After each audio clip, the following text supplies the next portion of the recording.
Hi friends, இந்த video எதுக்குன்னு பார்த்தீங்கன்னா, அனைவருக்கும் பயன்படும் வகையாக ஒரு தகவல் தான் நான் சொல்ல போகிறேன். ஏன்னா என் வாழ்க்கையில் நடந்ததை நான் சொல்கிறேன்.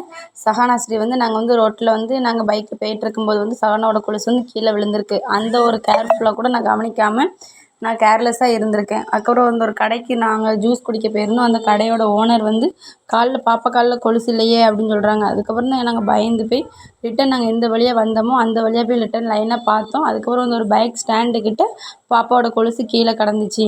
அந்த பழைய பைக் இருந்துச்சு. அந்த பைக் நல்லவேளை யாருமே கண்ணில் பார்க்கல நினைக்கிறேன். இந்த காலத்தில் யார் எடுத்த பொருளை தருவா சொல்லுங்கள். உடனே நாங்கள் நல்லதாக போச்சுன்னு எடுத்து வச்சுக்கிட்டோம். யார் இந்த தப்பை பண்ணாதீங்க. எங்கே போனாலும் பிள்ளைங்க காலில் கையில் எல்லாம் போட்டிருக்கிறதுலாம் கரெக்டாக இருக்கான்னு சொல்லிட்டு பார்த்துக்கோங்க. சின்ன பிள்ளைங்கள வச்சுருக்கவங்க எல்லாமே எப்போவுமே கேர்ஃபுல்லாக இருக்கணும். கையில் போகும்போது என்ன பண்ணணும்னா பைக்கில் போகும்போது தண்ணி கேனு, அப்புறம் வெயில் படாமல் இருக்க துண்டு எல்லாமே பிள்ளைங்களுக்கு கொண்டு போகிறது ரொம்ப நல்லது ஃப்ரெண்ட்ஸ். அது எதுவுமே கொண்டு போனால் ரொம்ப வெயில் அடிச்சிருக்கு. நம்ம ஒரு ஓரத்தில் ஒதுங்க முடியாது.